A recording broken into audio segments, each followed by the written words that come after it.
రండి.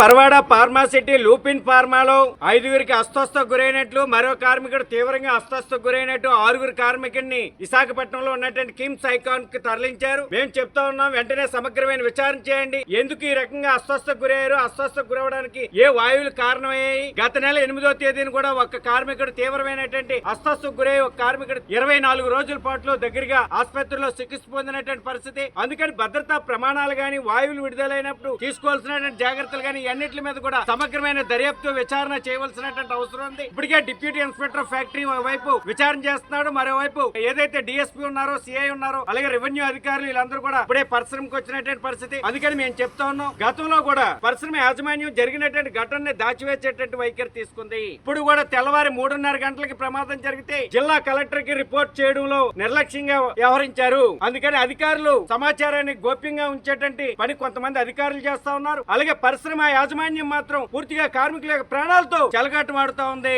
లుపిన్ ఫార్మాలో గతంలో జరిగినటువంటి ప్రమాదాన్ని కూడా యాజమాన్యం దాచివేయాలని చూసింది. కార్మికుడి యొక్క ప్రాణాలతో చెలగాటమాడింది. అందుకని ఇట్లాంటి పరిశ్రమ మీద సమగ్రమైన దర్యాప్తు చేయండి. పరిశ్రమలో జరుగుతున్నటువంటి ఇట్లాంటి ఘటనల మీద సమగ్రమైన దర్యాప్తుతో పాటు పరిశ్రమ యాజమాన్యం మీద జరిగిన ఘటనకి బాధ్యత చేస్తూ క్రిమినల్ చర్యలు లాంటివి తీసుకోవాలని, కార్మికుల యొక్క ప్రాణాలకు రక్షణ కల్పించాలని, ఏదైతే అస్వస్థకు గురయ్యారో వాళ్ళకి మెరుగైన వైద్య సేవలు అందించాలని pharma city staff and workers union CITU demand చేస్తాం. రండి.